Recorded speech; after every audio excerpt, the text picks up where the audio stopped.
All right, so this is Scissors and Scrubs Yep. menopause episode and Mhm. pre-pregnancy episode. No, Post-pregnancy. pregnancy episode.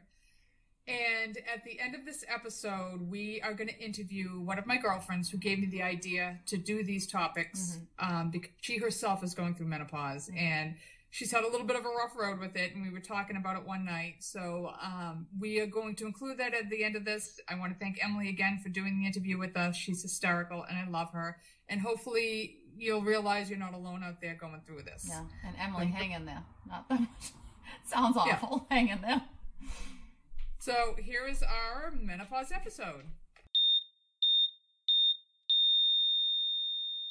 All right, welcome to Scissors and Scrubs. I'm Nicole. I'm Laura.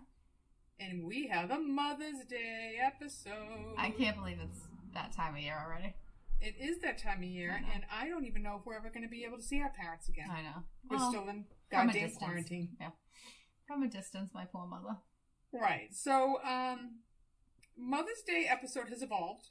Mm-hmm. We thought maybe we'd do things up the vagina, but we passed that, and we decided to do life after pregnancy and menopause. Yes.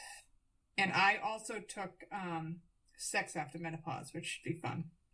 That's frightening. And you know what's going to make it even more fun is I have to kick my daughter out because she's actually sitting in the room with me, and I can't do that. No. Hi, Vanna. Hi. So, we're going to let you start this whole thing since pregnancy comes before menopause. Yes. Though there are women who have been in menopause and then delivered a baby in this screwed up weirdo world we live in. So, let's start with pregnancy, though, because that's the natural order of things. Okay. So, I was just looking through, normal things that happen after pregnancy to our bodies. And then I saw this article on livescience.com. It's 18 ways pregnancy may change your body forever. And it was written by Laura. Only 18? Only 18. Because I think there's a hell of a lot more than that. I didn't even cover the 18. I covered the ones I feel like everybody talks about all the time. Right. It was written by Laura Gagel. So the number one thing to me that I have noticed is your shoe size. Did this happen to you? That's the one you... It drives me nuts. That's the fact that when you sneeze, you pee. I don't do that. I don't do that. But I do. My shoe size, I've said this for years. I'm like, I had an 8 before I had kids, and I'm a 9 now. Both children flattened me out a half a size. Yeah. I think that and scrubbing, too, though, has done that. Yeah. But I was like, I know this is pregnancy induced. And everyone's like, I don't know what you're talking about. I'm like, I'm telling you it is. So anyways, this was on her list. There are 2 main reasons your feet grow from pregnancy, and they are your weight gain and hormones. Hormones make your feet grow. Yes, I'll tell you why. I'm dying to hear. The extra pregnancy weight obviously will flatten your arch. You got extra weight on you, it's going to help flatten out your arch. With Jack, I should have grown 14 sizes. I didn't. I don't know how.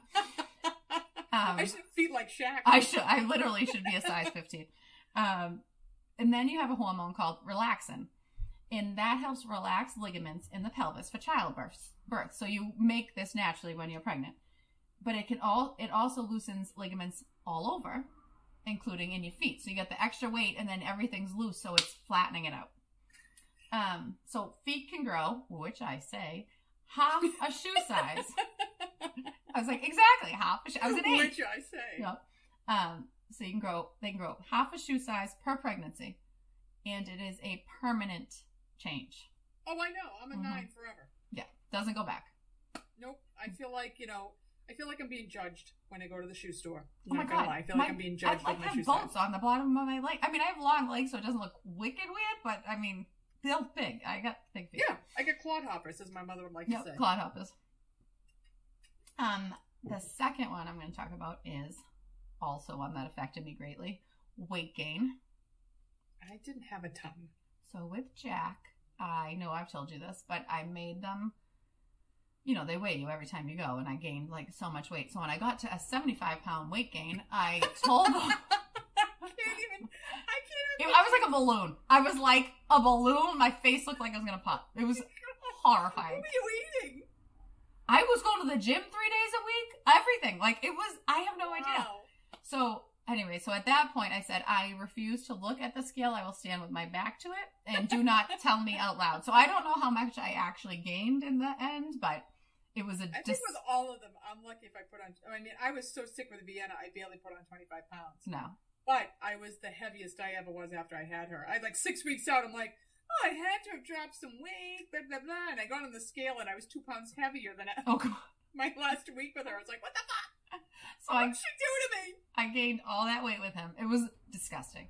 And then I gave birth to him and I didn't lose that much. He was 8 pounds. I probably lost 10. It was not good.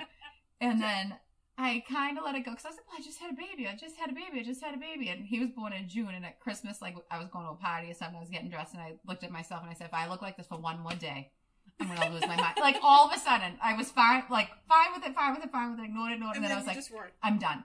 I did Weight Watchers, 3 months. I was skinnier than I was before I had him. I was like, why didn't I do this right away? Like it was, but anyway, so I did Weight Watchers with my daughter. Yeah. They took it off. I should have done it right away. It was ridiculous. But anyways, Sam, I only gained 25 pounds. I wore my jeans up until the day I had him. Like I literally just had him. 3 weeks later, I was back to the same size. I was like, what? And they're like, what did you do different? I'm like, nothing. Literally nothing. I worked out more with Jack. I have no idea. So you never know why you're going to gain it. No. I mean, I'm tall, so I was able to hide my babies because they would be like, oh, this is going to be 6 pounds. And my son was almost 9. Yeah. But he was like wrapped around my spine. He was clawing onto my kidneys. He was in there, but because I'm tall, I was able to hide a lot of it. Oh my God. When my sister was pregnant with her first son, she's 6 feet tall, so she can hide a whole, 3 babies in there and not know. Yeah. And she could hide me in there. Yeah. When she was 9 months pregnant, I was 4 or 5 months pregnant with Sam, and I had to go to the hospital with her, and I was like, when we go in, they're not going to know who's having the baby because this was my second, so I already had popped, like months before. Yep. I literally only had a stomach. I was like thin, but I only had the stomach, and I was like, they're going to think I'm having the baby, not you, And she's like, I know. I'm like, but anyways. So on average, a woman will be 2.5 to 5 pounds heavier than she was prior to pregnancy per baby. So if you weighed 100, you put up 5 pounds? 2.5 to 5 pounds. Afterward, like that will be your weight afterwards. 1 in 4 women still have an extra 11 pounds hanging around a year after giving birth. Oh, I had it friggin' 12 years after giving birth. I just got rid of it. I was good with that. I did have it by a year. I couldn't believe it, but I was thinner than before with Jack. And Sam, it was gone like almost immediately. I kept creeping up. Yeah. I had enough. I was about to kill myself with Jack.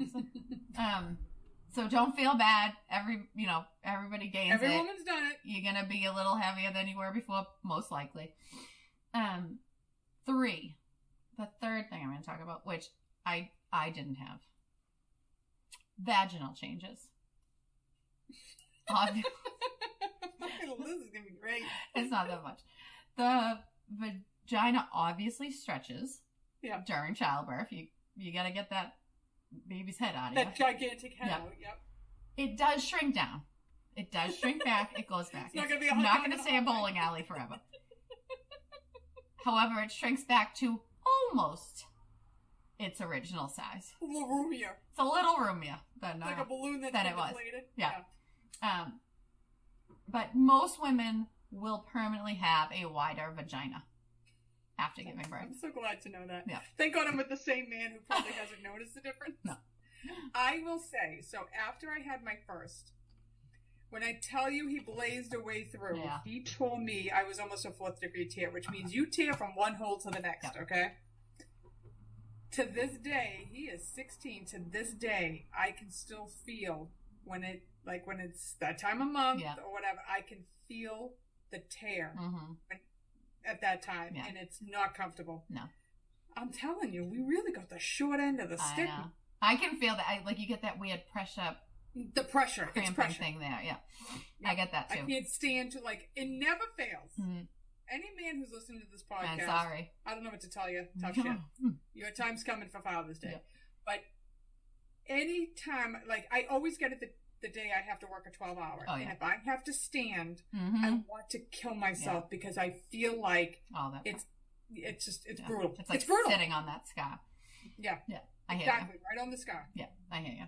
So It's not, if it's you, it's not just you, it's everybody. Everyone's a little wider now. Right. Yeah. It just makes more room because they get a little saggier. Yeah. So then the next one I also don't have, luckily. I think it's because I had my children when I was like 12. Is peeing.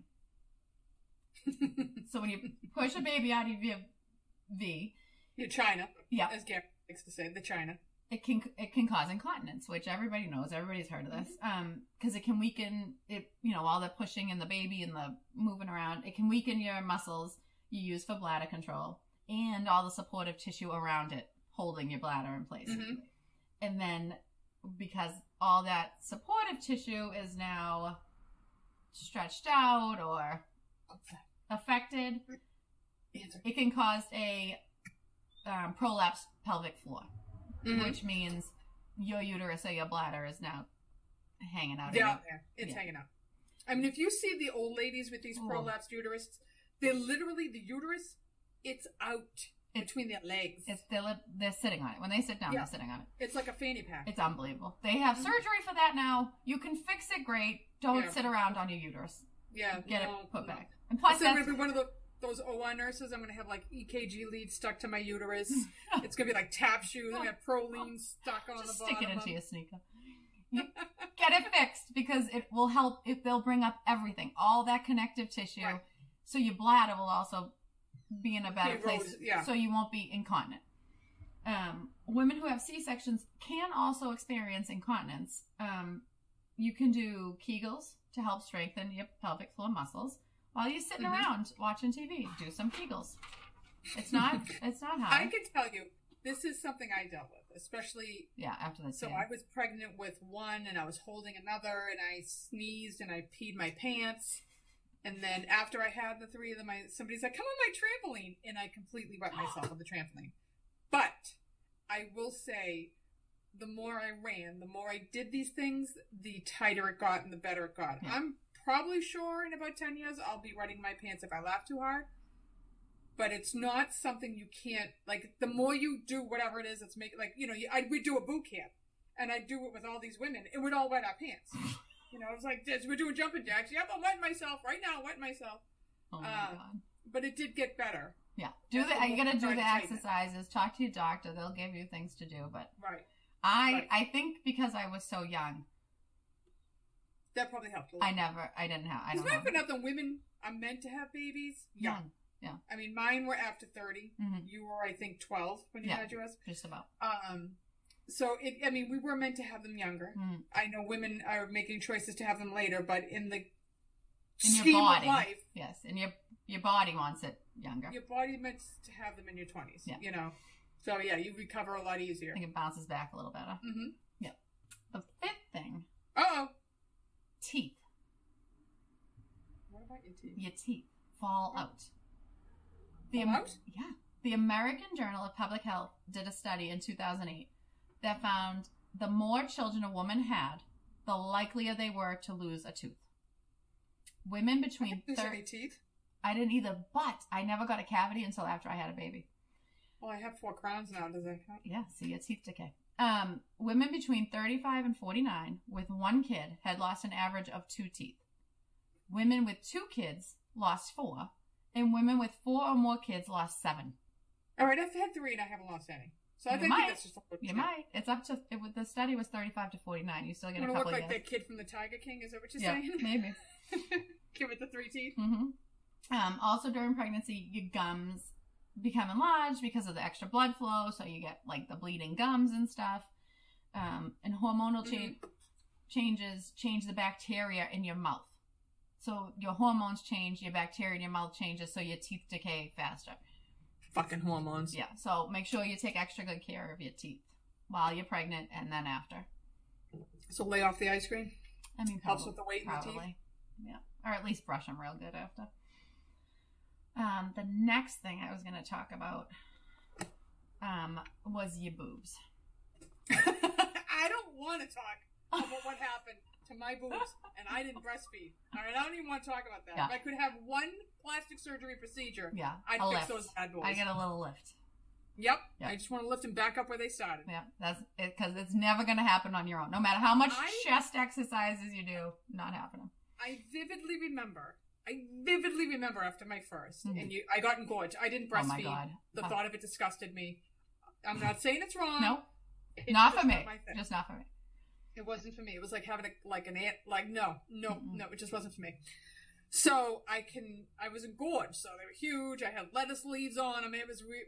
Yeah. And then I remember getting out of the shower and looking in the mirror and thinking, what the hell happened? Yeah. Where did they go? They were like 2 fried eggs on a hanger. They were horrible. And they've never been fixed. No, they stay. They don't go back. So yeah. I think it was Jack. Was it Jack I was pregnant with? I think it was Jack. No, it wasn't Jack. I thought I got, when I had Jack, I didn't breastfeed either. And I was like, maybe 4 days after we were home, I was like, oh, I'm really tender and sore. I'm like, oh, this must be what they mean when you're engorged. And then I had Sam. I woke up one day, I was like, oh my God, I must be having a heart attack. My chest is like, I have so much pressure. No, it was my boobs. They literally came up over my collarbones. I'm not exaggerating when I say that. I couldn't put my arms down because they were that much under my arms.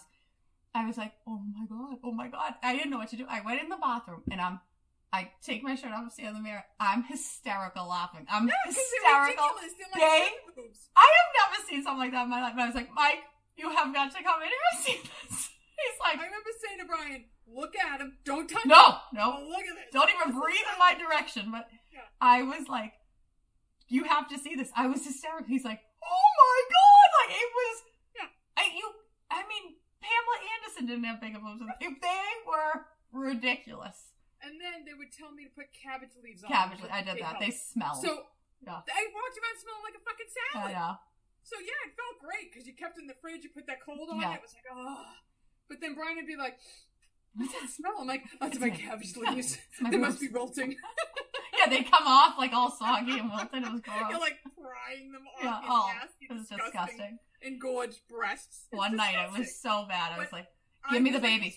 Give me the baby. And he's like, don't do it. You don't want to do it. It's just going to happen again. I'm like, give me the baby. I can't take it anymore. And he's like, don't. You said you didn't want to do it. And I didn't. And they went away a couple days later. But it was awful. But then it's like literally. Yeah. Oh, completely gone. And you're like, oh. Yeah. I don't know which is worse. The painful engorgement or looking at this. It's bad. The aftermath. Yeah. It was awful. So, what happens to your boobs? You have dormant fat in your breasts. I can't wait to hear what happens to my boobs. I know. That changes, that dormant fat that's in everybody's breast. Yeah. Changes to I have dormant fat everywhere. Yeah. It changes to functional tissue during pregnancy so that you can breastfeed. Mm-hmm. So they become larger. While you're pregnant, they get, that fat gets firmer and everything. They get larger. Then when you stop breastfeeding, that tissue shrinks up and it's gone now. It's like necrosis kind of. It's just gone. Okay, so why couldn't that happen to my ass? Yeah, I don't know. So, and fat isn't replacing it. Like when it was fat and it turned into functional, it was being replaced. Now that functional tissue just goes away and nothing's replacing it. So now you just get true shriveled up eggs on a hanger. Yeah. So they shrink. They're just gone.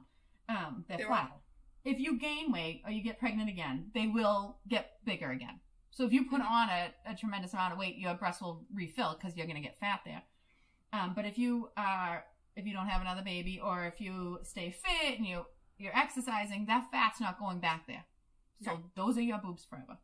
Well, I figured Victoria's Secret is she figures out how to get a bra that puts the back on your chest. Yeah. You just need something to lift them up.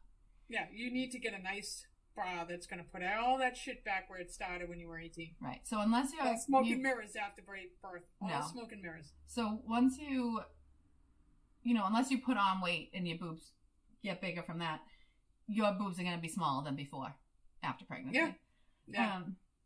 And then drooping is actually called ptosis. And once they fall, they will never naturally get back up. Do you have to keep rubbing it in? I'm just telling you. Hey, mine too. You have to keep rubbing. I know they're not going back. I know it. Yeah. And I keep pulling on them every time I get out of the shower. I lift them up.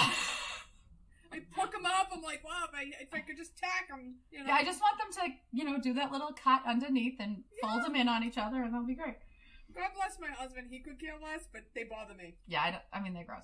So, and they don't naturally, no, they don't naturally get back up because the ligaments in the elastin that held the fat in place originally has been stretched out from all the like overgrowth and stimulation. Right. So then that doesn't come back together. Once it's stretched, it's stretched. Yeah, they're done. They're done. The boobs are done. Yeah. Kiss them goodbye. They will never be the same again. Nope. Get a little plastic surgery if you need them to be back. Yeah, well, yeah. I wouldn't mind putting a couple of silicone in there to bring them up. I don't even know. I just literally want them to do a lift. Like, I would even take a little more padding. I'm not going to lie. Yeah, I don't. The padding's fine. Fill out my shirts a little bit better. The lift my scissors and scrubs. You know? Yeah. Another thing that I had to deal with, is stretch marks. I didn't have those. So, I swear to God, you know, people are like, oh, I did this with the cocoa butter and the shake, whatever the hell. It doesn't matter. If you're going to get them. If you're going to get them, you're going to get them. It is not what cream you applied or what oil you lathered in you. What you did or didn't do, I think it's a genetic. You either get stretch marks or you don't. So pinkish, reddish, you know, when you first get them, like pink and red. The stretch marks can appear when pregnant or during any large increase or decrease in your weight. You know, if you gain a ton of weight, it's not just pregnancy. If you get stretch marks. You get them in your boobs, you get them on your stomach. People get them, boys get them on their arms or like under their arms when they work out and stuff. They will not go away. Once you have a stretch mark, it is there. Right. But it will get lighter. So it will be like a white, like a shiny white skin. So it's not pink and red and like in your face. It's more of a skin tone after a while. Some women we have seen, their stretch marks. Oh, they're like ribbons. Yes. Mine are very small ones, so not that I like them, but I was lucky that those are the ones I got. Some women's are like literally ribbons. All yeah, it looks like somebody clawed their stomach. Yeah, it's bad. So again, doesn't go away. You get that for life. Yeah, you really go. What do men have after babies? Nothing. They get nothing. No, they gotta wait 6 weeks and then everything's fine. Yeah, and then they're right back to normal. Yep. And the last thing I was going to talk about is hair loss, which I had big time. Yep. So during pregnancy, the increase in your hormones makes less of your hair fall out. So, you know, when you're pregnant, your hair's thick and luscious and, you know, really nice hair. So then after pregnancy, your hormones go back to normal. So then you see this huge loss of hair around about 6 months postpartum because you had all that hair not falling out all that time. So it looks like you're losing every single last stitch of your hair. You're not. You're just losing all that extra hair. Right. And that does resolve usually by a year to 18 months. I remember it would be on my pillow. I would touch my hair, it would just fall out of my hands. And then my sister had shower. Oh my God, it was ridiculous. But literally, I'd wake up in the morning, there'd just be hair all over the pillow. I was like, oh my God. Then I remember my sister had Steven, and then she called me like a few months later or whatever, and she's like, my hair is like falling out like you wouldn't believe. I'm like, no, I do believe it because my hair fell out. And she's like, no, you don't understand the amount of hair that's falling out of my head. I'm like, no, I do, because a ton of my hair fell out, you know. And she's like, no, I have to go. I'm going to the doctor's. And I'm like, it's because you just had a baby. And she's like, no, there's something wrong with me. Blah, blah. I'm like, I'm telling you, it's because you had a baby, you know. And she's like, no, I gotta go to the doctor. I have to go to the doctor's. You have no idea how much hair is falling out of my head. I'm like, okay. So she went to the doctor. They're like, well, it's because you just had a baby. I'm like, see, I'm not stupid. We had one of our friends complaining because she had those little baby hairs coming in around the top of her head, like, because it was sticking straight out. She's like, what is this? I'm like, it's because you just had a baby. Yeah. It's growing back. You're lucky. It's coming back. Yeah. It's a great time. It's a great time having a baby. Yeah. So we have all these things happen to us. But it's, you know, I mean, for the kids. You have I have three kids to look back on for everything that I've been through. My body is never the same. No. My hemorrhoids still come back, like with a vengeance. God bless. Also, that's another thing. I didn't even go there. I never had them. I had them, and I had them with a vengeance. And that goes along with the pressure on the scar. Yeah. The hemorrhoids like to pop out every once in a while, make a visit, like they miss me. And I don't miss them. And I can remember taking my daughter home from the hospital. She slept through the night, and I was up all night with the hemorrhoids. Yep, it was fun. It was a lot of fun. My body has never been the same. No. I have gotten the weight off. It's taken a long time, but I've gotten the weight off. But it is an active process. And I feel like I mean, I don't know how scientific this is, but I was that big at one point. So I feel like it's easier Yes, for my body to go. It likes to reset itself to the higher weight. Yeah, it's like, oh, remember you were this big? Let's try that again. No. Yeah, I like that weight. Let's go back. No. You know, it's hard. And you have to realize it took you 9 months to get there. Mm-hmm. It's going to take you 9 months to get back. Women expect, some women can leave in the clothes they were in before they had kids. Some women cannot. And I don't think you should judge or beat up anybody who is struggling to get back, because it takes a long time to get back after kids. I mean, you gave birth to a human life. Right. You got to walk away with realizing you gave birth to a human life. Yeah, you know? Relax. It's fine. Like I said, it took me 6 months to even get to the headspace of, I'm unhealthy, like I have to do something. And, you know, you're tired. You're miserable. Your life's completely changed. My kids weren't sleeping. Yeah. You know, it's, having babies isn't fun. Maybe some women born to, like, I was talking to one of my husband's friends, and his wife is born to be a mother. She's had 6 kids. She eats, drinks, and sleeps being a mother. And love my children. Yes. I love having them. Yes. Was I born to be a mother? No. Not so much. Yeah. Not so much. I'm not the let's wear an apron and cook cookies. No. That's not me. No. Hopefully they'll look back on their childhood memories and still love me. Yeah. And not need too much therapy. No, I think so. I hope so. Yeah. But I'm not like I'm just not that mom. No, me neither. So I am trying to get all that weight off, and that brings us into menopause, because I'm at the age where I'm dancing around it. I can see it at the end of the tunnel. I'm dancing around it. I'm not really there yet, but signs of it are showing up. You're peri. You're perimenopausal. I'm kind of peri. I'm kind of pre-peri. So, are you done with pregnancy? Yeah, the only other thing I was going to say, the best tip I ever got was do not look down. After you have that baby, and I'm not talking about your vagina, do not look down at your stomach, because it is the most horrifying. Yeah. It's like goobly, gubbly. I went over to dry my hair, and I was like, whose stomach is Don't that? look down. Give it a good solid few months before you look down at your abdomen. And not for nothing. It'll go away. It'll never be what it was before you have it. It is not the same as it was. It will never be there. But it is not. Don't look down for minimum a month. Don't look down for a month. It's like loose and hangy and best advice I ever got. Don't compare yourself to goddamn Beyonce and Demi Moore and all of them. They're getting laser, ultrasound, all this shit immediately after, so it all goes right back into place. We're not doing that. We're normal people. Diets. Yeah. They have fucking nannies taking care of that kid, so they're sleeping at night. So don't for one second try to compare yourself to these nutbag ladies. Yeah, that's it. Right. Don't look down. That's all. I agree, 100%. Yeah. All right, menopause. Men, of course, the word men is in menopause. Why not? That's all I'm going to say about that. All right, so menopause was a coined term in 1821 by a French doctor called Dr. Charles Pierre Louis de Gardane. He has a lot of names. That's a lot of names.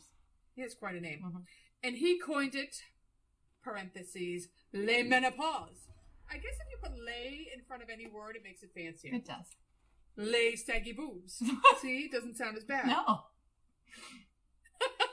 Lay wide vagina. Okay. So some doctors will like to use the word hysteria related to menopause because it has to do with the uterus. What am I missing? No. I'm asking Mike to get me water. Okay. I'm calling Michael. Mike, menopause, Mike.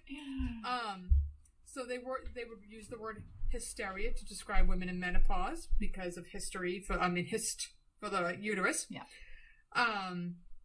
Obviously, menopause has been around since women have existed. Yes.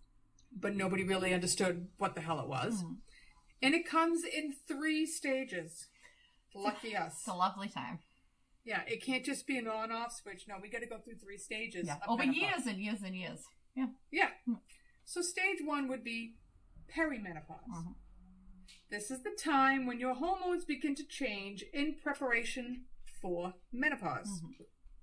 And it's a good time. Let me tell you, it's a good time. Okay?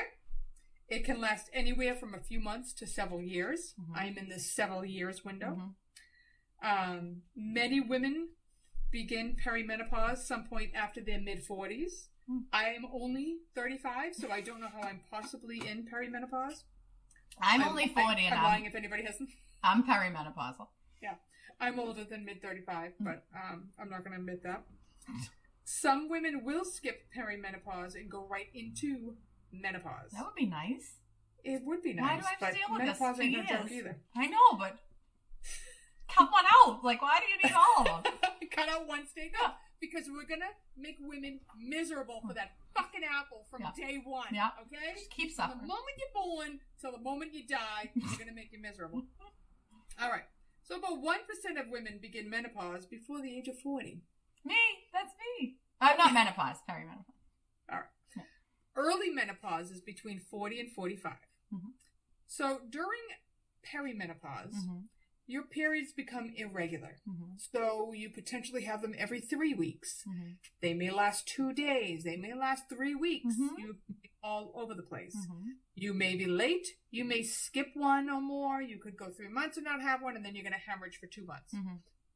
They can be heavier or they can be lighter. And then eventually you will enter phase 2, menopause, which is technically... The term is lack of menstruation for 1 year. It is officially menopause. It is different for every woman, and it can be more severe. I have to flip my page. Okay. It can be more severe when it occurs over a shorter period of time. My mother, through menopause.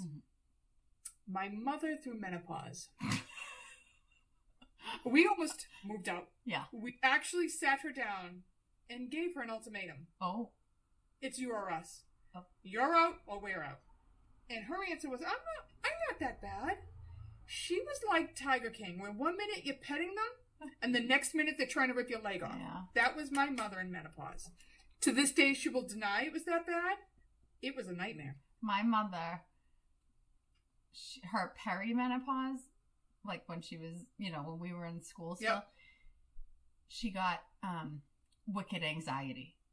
Like wicked anxiety. She kept thinking she was choking and like she had something in her throat and we were like, it's anxiety. No, there's something. We're like, no, it was like a whole back and forth thing about this choking anxiety thing.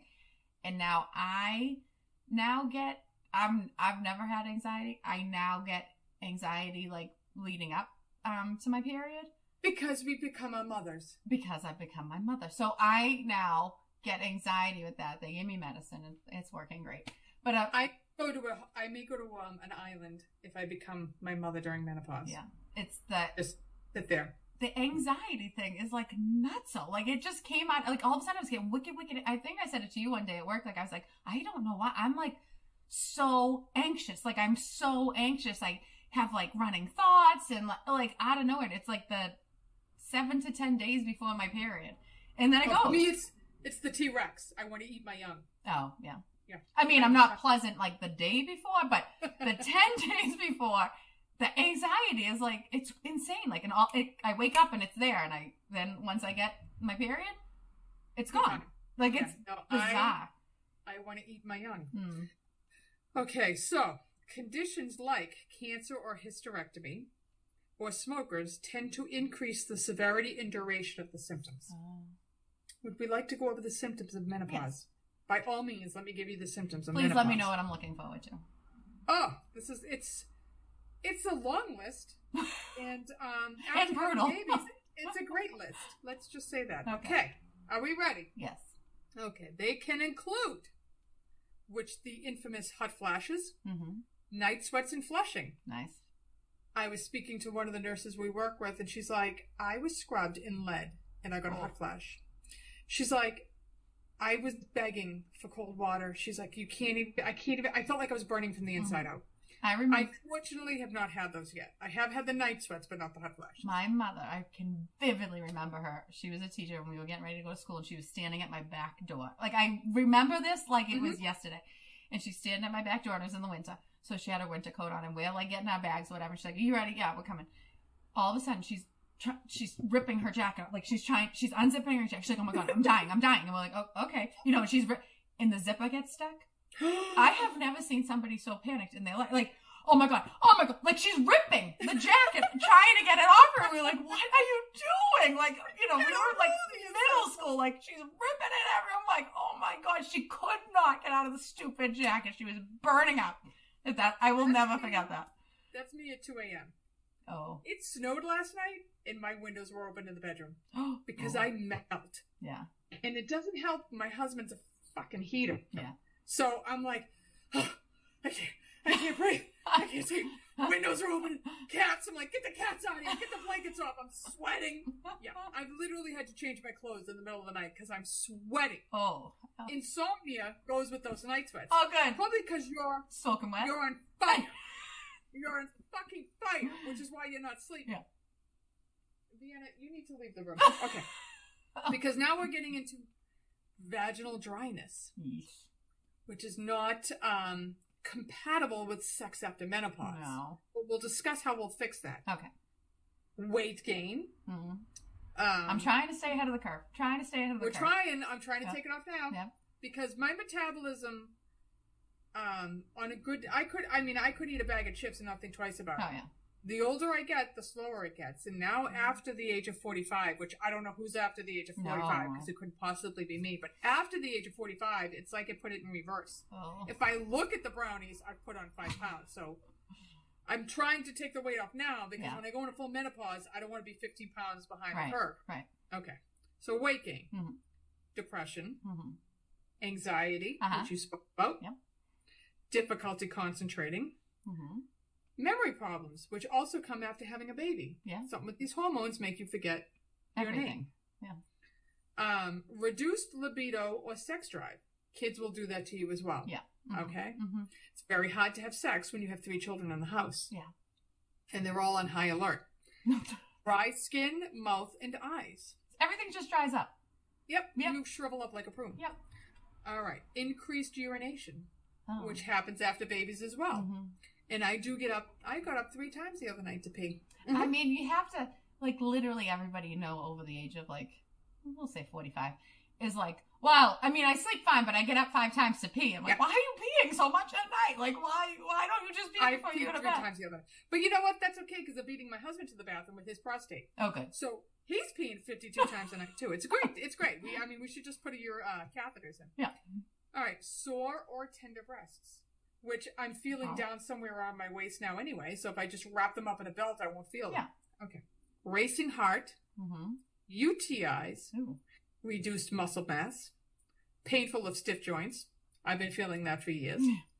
Reduced bone mass, less full breasts, which we've already discussed. We already have less full pregnancy. We already have. So I don't know why we're talking about maybe it. People who don't have babies, then they get less full breasts. They finally notice. We all catch up at some point. Exactly. We're all even out eventually. Now you don't have them. Yeah. If you didn't have kids for a shitty body, well, you get a shitty body in menopause. Yeah. All right. Hair thinning or loss. Lovely, because it's already hair thinning. Growth in other areas of the body, such as the face, neck, chest, and upper back. Oh, Can't wait for that. What on my upper back? Fucking wait for the billy goat on my chin. Oh. Then nobody's going to want to kiss me because they can feel the bristles coming out. No, I won't let you walk around like that. Yeah, it's going to be great. So complications of menopause. All right, so you talked about a nice wide vagina. Yeah. We're going to talk about a tiny atrophied vagina because it's all going to shrivel up on itself in menopause. Good times. Oh, so for like a week, it's probably back to perfect, and then it goes and the other then way. He's shriveled up that he's just not going to get in, which would then cause painful intercourse. Yes. Slower metabolism, which means you're not burning any calories at all. In fact, if you look at a bag of chips, you're going to put on 5 pounds. Yeah. Osteoporosis, also known as bone loss. Mood or sudden emotional changes. Yeah. Hi, mother. Yes. I think that's going to be my number one. Wow. Like, nice to you 1 second, ready to slit your throat the next. Unbelievable. I have a feeling that's coming my way. Yeah. Oh, my God. I'm telling you, my kids are going to be like, Mom, get out. Because I know how I am when I get my period, let alone when this is a full-time job. Hopefully mine will be, like, in college or out by then, so they won't have to live with me. Yeah, no. I think mine are going to get the brunt. Yeah. Okay, and heart, blood, vessel disease. Oh, lovely. I did know, like, you're, as much as you hate having your period, it does keep you vital and young. Okay. So, it's important to know menopause is the natural process that happens when ovaries age and produce less hormones. Mm-hmm. It can be confirmed with a blood test, like a PICO-AMH, whatever, a thyroid test, blood lipid test, liver function test, kidney function test, and a hormone test. Treatments. We're going to go back in time, like Wayne's World. We're going to go back in time to how treatments used to be for poor women in menopause. They got locked up in shit stick from day one. Insane asylums? So, that was part of it. If if you were going through menopause and your husband thought you were nuts, he just signed you away and stuck you in the asylum. Are you kidding? I would have been gone years ago. That was like in the 50s. But he'd lock me up. Wow. The day before at least. He would definitely have me locked up. I don't know. I think Brian would be too afraid to lock me up because he knew I'd get out today. Maybe. Yeah, I'm going to come back home and that's not going to be fun. He knows I'm going to get out. So back in the day, doctors would prescribe of course I can't read my writing, a mix of carbonated sodas. Oh. Some added belladonna placed at the pit of the stomach. Belladonna, for people who don't know, is a nightshade kind of a plant that's poisonous. Mm-hmm. So they would prescribe a poisonous plant to sit on your stomach. Some would advise vaginal lead injections. Lovely. Lead. We're just going to kill you. We're just going to let you die. Yeah. As if the pressure isn't enough, we're going to add lead to it and we're just going to seal that shit off. God. All right. Others were given opium and morphine or a chloric ether in distilled water. I'm down for those. I mean, that doesn't sound too awful. Just knock you out until it's over. Yeah. There were flavored powders made with pulverized cow ovaries. Why? Because the hormone replacement. Oh. Cow ovaries. Oh. And tonics made from testicular juice. Nice. I guess they called it nut juice. It's funny. That's all the rage now. All these nut juices everywhere. I'm going to give you a big glass of nut juice. Oh, God. In the 1930s, hormone replacement therapy started becoming available. Mm-hmm. Today's treatments range from hormone replacement to natural replacements. You can take different vitamins. They can give you Premarin. They can give you all kinds of shit. Mm-hmm. There are medications to treat the other symptoms, like minoxidil for thinning hair. Mm-hmm. I can't read it, but it's a topical cream for unwanted hair growth, or you can also get a waxing. Yeah. SSRIs for depression. Yeah. Non-hormonal vaginal moisturizers, also known as KY. Ospemifene, I can't pronounce it, for vaginal dryness. Okay. Or antibiotics for UTIs. Mm-hmm. Ways to help with your symptoms of menopause. Okay. If you tell me to meditate, I will lose my mind. If you tell you what? To meditate, I will lose my mind. Well, actually, okay. Relaxation techniques are number one. I'm going to lose my mind. That just makes me more mad. Don't go with Adrian.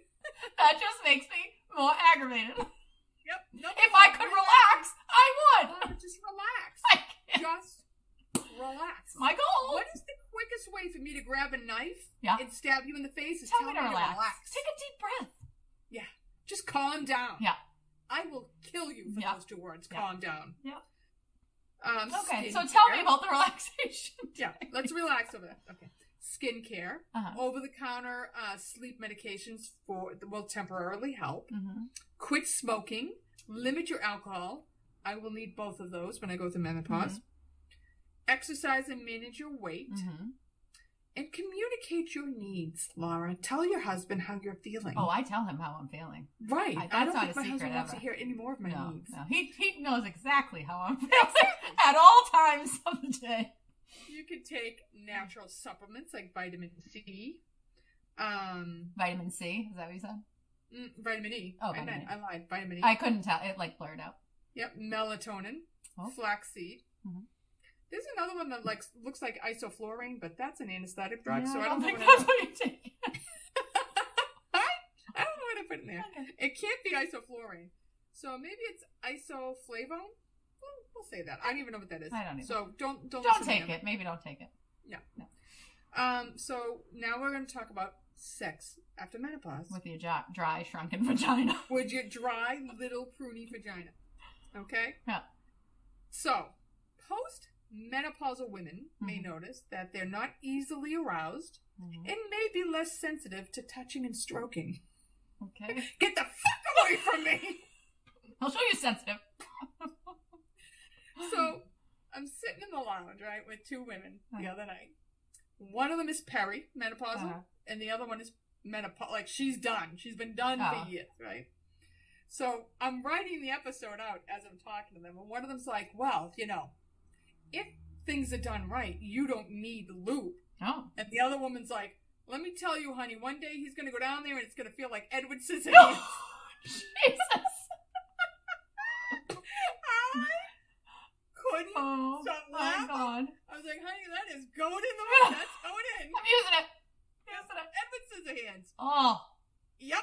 Oh. Ouch, ouch, ouch, ouch, ouch. Awful. So, some factors for Edward Scissorhands feelings would be because your hormone levels have depleted Mm-hmm. or are declining. You are depressed, which is why the thought of him touching you makes you sick. Yeah. You could have a physical illness and medication, stress and anxiety, and relationship strains. Because regardless of what you're going through, men decline as well. Right. We'll talk about that later because Yeah. there is such a thing called menopause. Okay? Mm-hmm. So ways, my daughter's still in the room, ways to aid arousal and orgasm. Oh, she's going to get a little education. She doesn't even know what life is yet. Okay. So rediscover what libido means to you. Oh. Hopefully you're empty nesters and your kids are out of the house so you can. Yeah. All right? Find new ways to transform arousal in moments of exciting. Things like pelvic physical therapy What? or laser vaginal rejuvenation. Bum, bum, bum, which I You guess do makes physical your therapy to have little sex? shriveled up thing bigger. You do physical therapy to have sex. Yep. Mm-hmm. Imagine if you go to your therapist, like, can you help me with these Kegels? Yeah. Okay. So technology and medication, also known as vibrators and lubes, can keep up with arousal. Mm-hmm. Change your routines, your sexual routines. Change it up. So, yeah, stop at the 5-minute, like, let's get this over with. Spice it up. Oh. Okay? Yep. Focus on foreplay. Who has that kind of time? Well, I mean, when you're older, you do have more time. I got shit to do. All right, so you can bring in the cavalry for support. Oh. Yeah. You can have a plethora of therapies, medications, and resources for women, which means go up to Amazing Video Mm-hmm. and see what they have on the wall, because they have a whole wall called Dongs alone. All right? How do I know? Because my husband took me in there because I wanted to see it. I got to the dong wall, and I was laughing so hard he dragged me out of there because he was embarrassed. Are you kidding?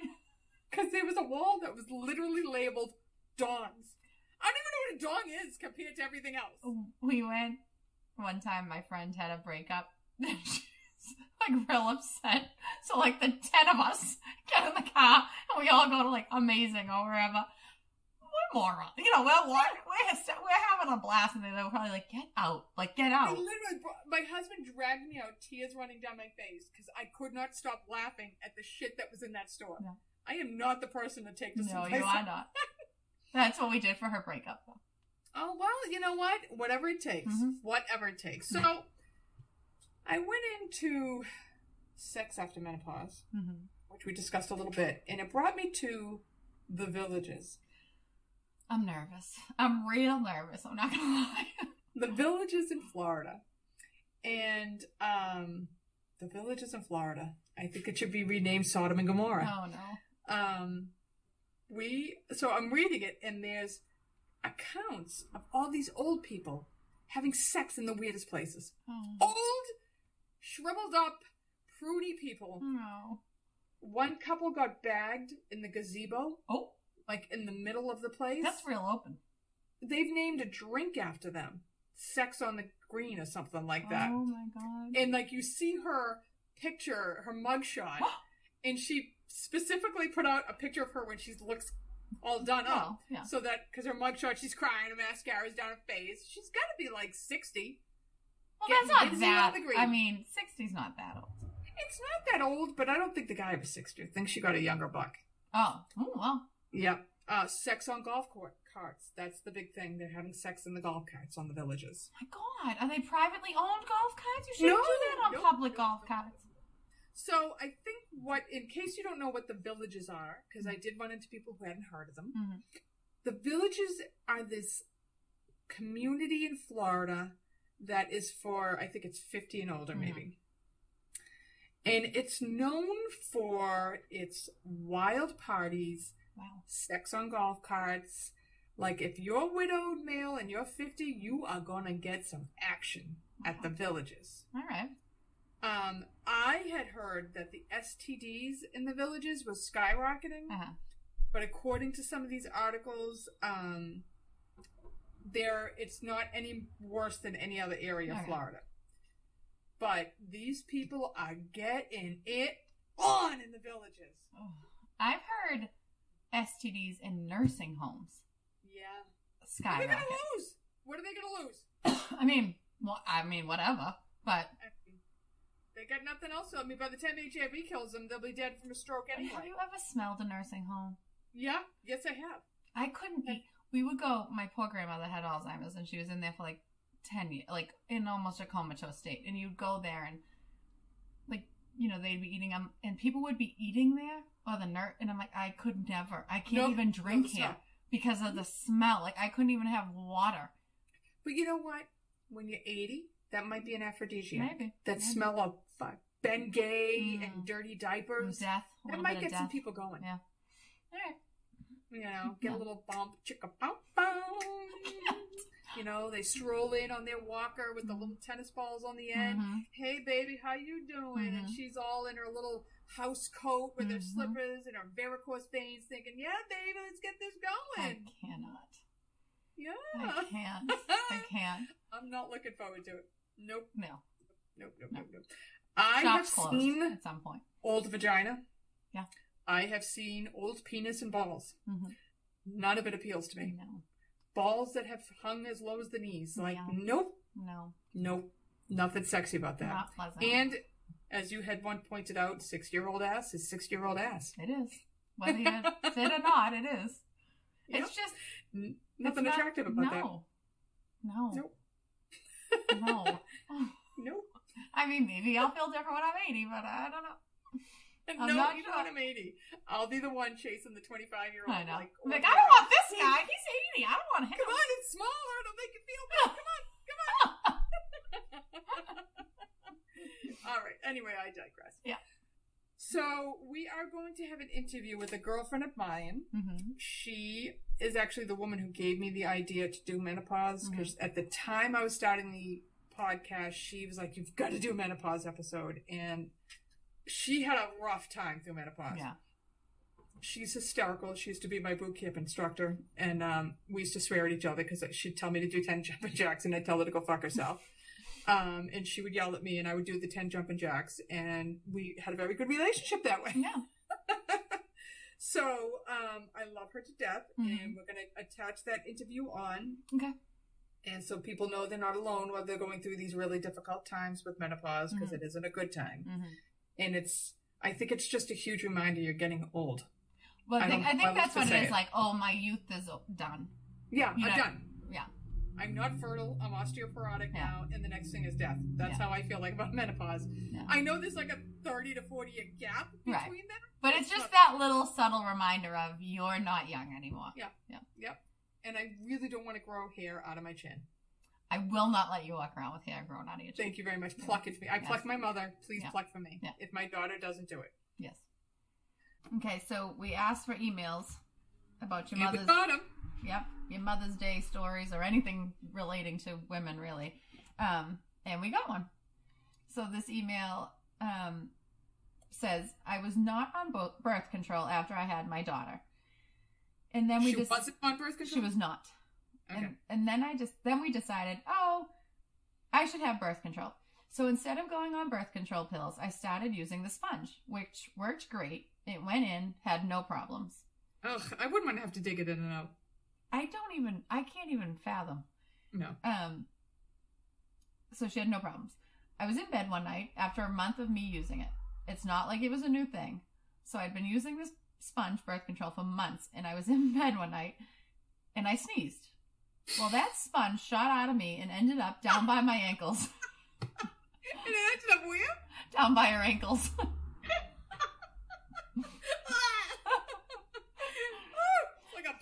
It's like a cork on a champagne bottle. I never laughed so hard in my life.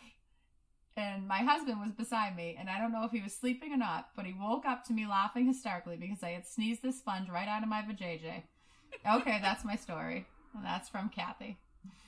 Kathy, that's a good one. Yep.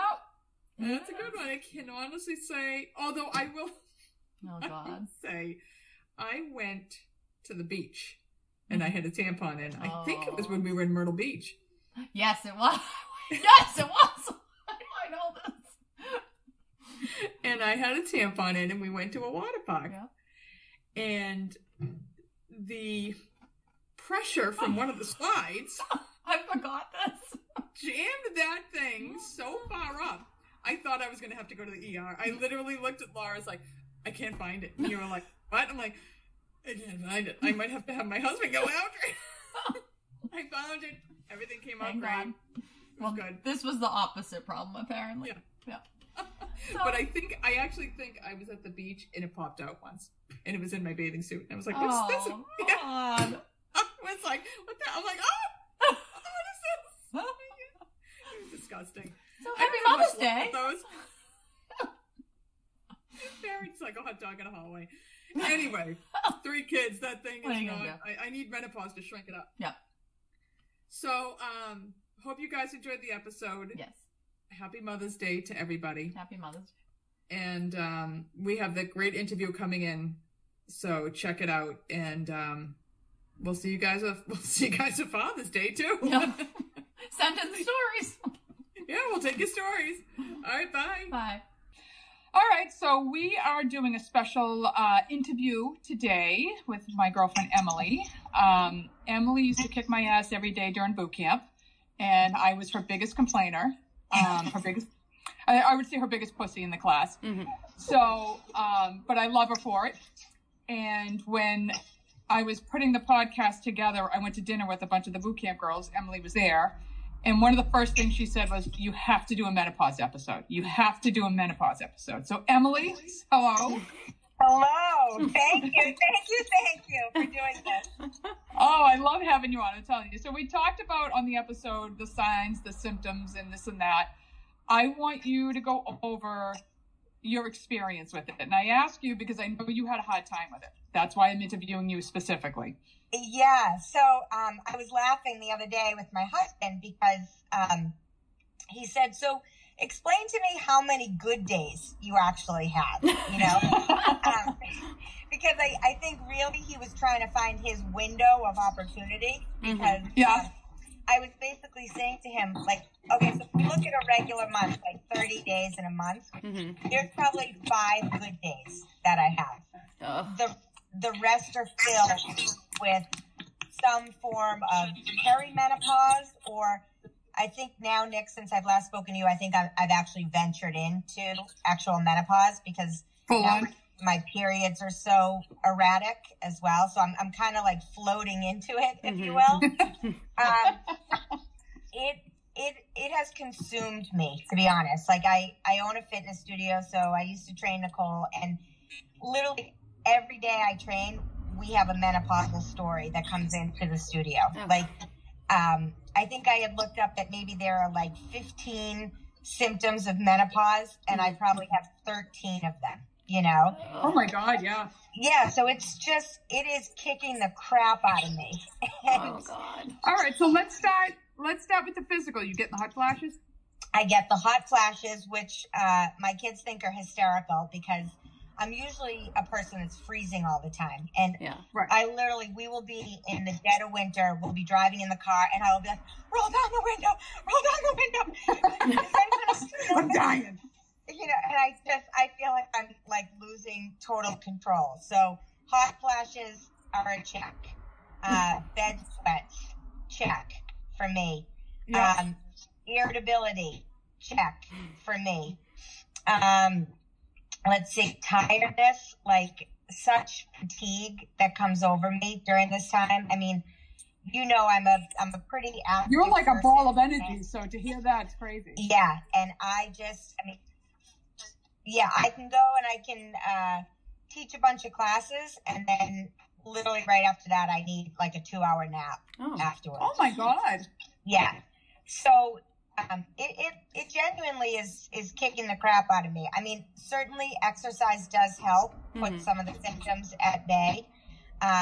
Staying really hydrated has helped me a lot, getting into like figuring out my new normal with menopause. I mean, forget Corona, menopause, I think was harder than Corona. And I think that I feel so bad for any man that has to be locked up with a menopausal woman right now. Like, I really do. I'll drug my husband now. Yeah, seriously. I mean, I'd say that the hardest thing for me is just the lack of consistency with it. Like, 1 minute I can be fine, and then the next minute I can be, crying my eyes out. And I know why. I mean, like, I've gone through PMS enough now in my life that I understand why, but it just, you feel like you have no sense of control in your life. Now, is it like PMS on crack? Yes, that's exactly what it's like. It is like PMS on crack. And in the last few years? Yeah, I had terrible PMS. So I think that, I don't think menopause is going to be an easy road for me. Right. It was funny. I was looking at, I don't know if you guys have talked about any of the treatments or anything for it, but you know how Alexa kind of picks up everything that you're talking about? Yeah. Okay. So, Alexa, so again, I talk about it all the time because I'm constantly trying to figure out, either home remedies or things that I can do to get through this a little bit easier. And, next thing I know, on my computer is like all these ads from Mary Lou Retton with like, and I used to 1984, Mary Lou Retton. Yeah, so I was convinced. I'm like, oh my God, this is going to be the be all end all because I was a gymnast. Mary Lou was a gymnast. She knows exactly what I'm feeling, what I'm going through. So I have yet to purchase Mary Lou's product, but I am. It's on your Alexa. You ready? So, what do you feel like? Do you feel the anxiety? Do you feel like when you first started, did you know what it was when it was happening? Like, did you feel like you were losing your mind? What was going on there? Yeah. So for me, it started first with the bed sweats, and that was, that was really just, you just feel awful. Obviously, I mean, you wake up, you're cold, then you're hot, then you're, and obviously you don't feel attractive. So that was kind of the first piece of it, like my kids want to buy me those purple sheets. There's like an ad for them. It's like, do you sweat the bed? And they're like, oh, my mom sweats the bed. It was snowing the other night. My windows were wide open. My husband's like, it's a little cold in here. I'm like, shut up. I'm like, I know. So I didn't get the anxiety right away.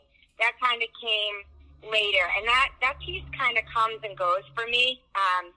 It's very cyclical for me. It's like I can get the severe bed sweats and like feel really just shaky and just like very foggy, not remembering like where I parked my car kind of stuff, Oh, yeah.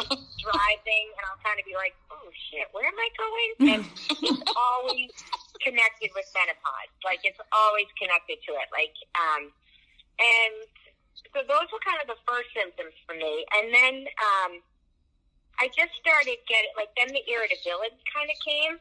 So I felt that piece really start to increase, like when I was going through kind of a menopausal episode, which is what I now call them.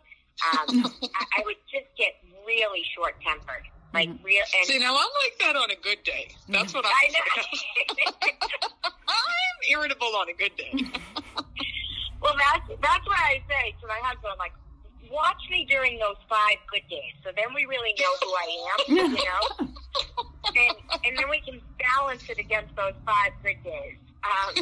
But yeah, he he likes to say he sleeps with one eye open during those 25 days.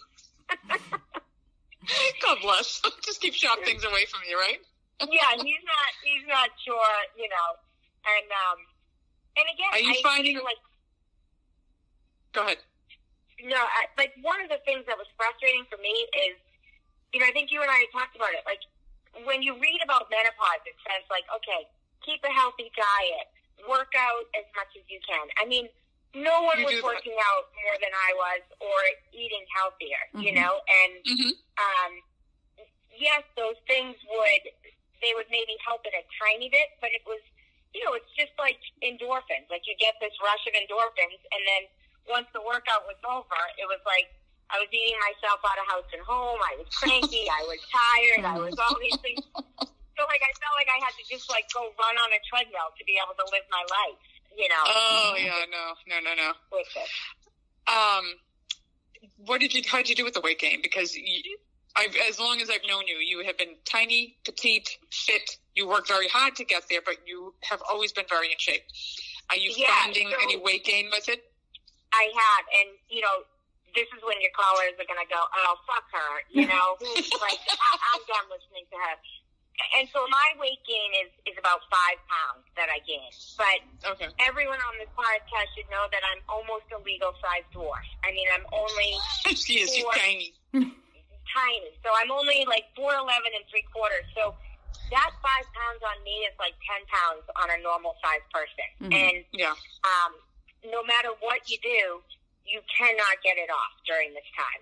So, you know, what I tell a lot of my clients is stay active, stay connected to a fitness routine, because one of the things that I am fortunate is that I trained a lot of women when I was younger, before I went through menopause.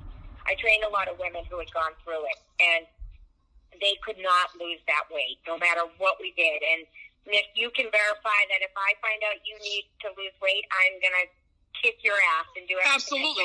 Absolutely. And the reason I'm not 200 pounds is because of you. And no matter what I did, these women couldn't lose the weight, but they did stay on track with their fitness. And once they were done with menopause, the pounds came off. So, all right, so there is hope on the other end. I do feel like that is a silver lining. I think you've got to stay active. You've got to still try and build your muscle, you know, create that muscle, so that will help with the fat burning.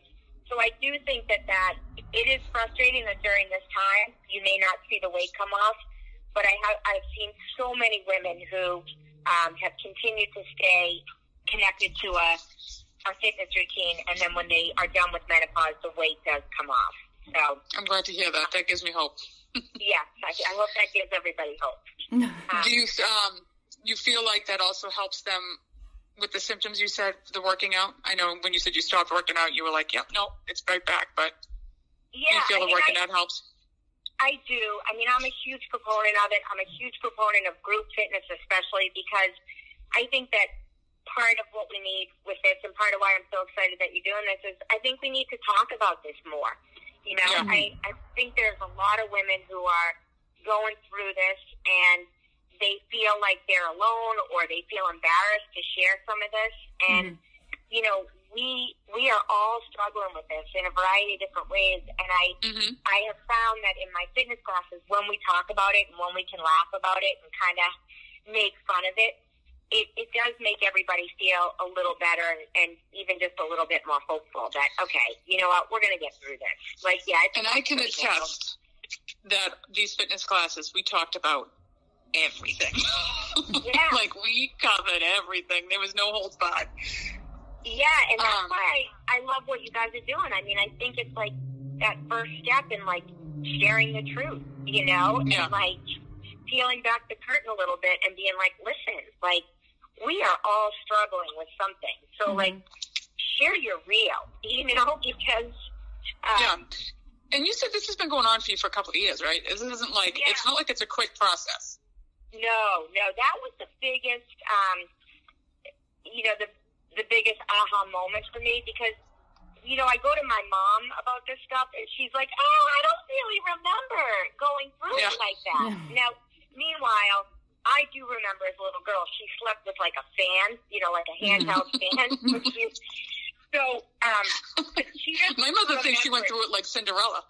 Yeah, she's like, oh, it's like the birds were singing to her and everything. I'm like, you were more like Maleficent.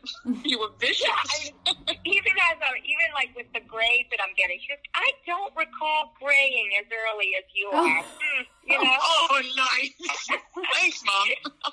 So I was a little bit shocked at, it started for me at 45 and I'm 49 now. So, so you're still... Yeah, I've been in the throes of this for a good, 4 years. And supposedly, like, when I talked to my doctor about it, she thinks that I have another good year left in me. Oh. So reassuring. That's not encouraging. It's like one of those things where, you want her to be like, you've got a lot of time left, but instead she's like, you've got at least another good year of this to go, Emily. You're really, That's a nightmare. Yeah, I think around 50 is when she thinks that I will, Stop. Now, again, though, like, the good side is my friends that are in their mid to late 50s that have gone through this, they feel amazing on the other side. Oh, I bet you it's like freedom. Yeah, I mean, they said it's like going through a cleanse, and you just... So, I'm looking forward to that. I mean, I just keep, kind of hoping, like, okay, when I get on the other side, it's like 50 is going to be fucking awesome. Like, yeah, 50s are the new 30, man. Yes, I am going to crush 50. So, are you taking anything to help you get through it? I'm not right now. I take a low dose of citalopram that I used to take for PMS. Mm-hmm. And that, or citalopram, I don't know. You nurses will have to correct me on my drug usage here, but I am not the person to correct you on that. And I will say that has helped. That's definitely that edge that I talk about, where I'm on the verge of perhaps killing someone. That has taken the edge off a little bit for me, and that has really helped. And I think I take about 10 milligrams. But I say that, and then I also want to put that little asterisk, because on those days where, like, the menopause decides to just rear its ugly head, nothing is helping me, Really? Yeah, I haven't, I haven't tried my Mary Lou Retton magic potion yet, which, if you come out in a white bodysuit with the stars and stripes on it, we're going to have a problem. Okay, you got your hair real short. I'm going to chop my hair, and I'm just going to, the big toothy grin of hers. So, yeah,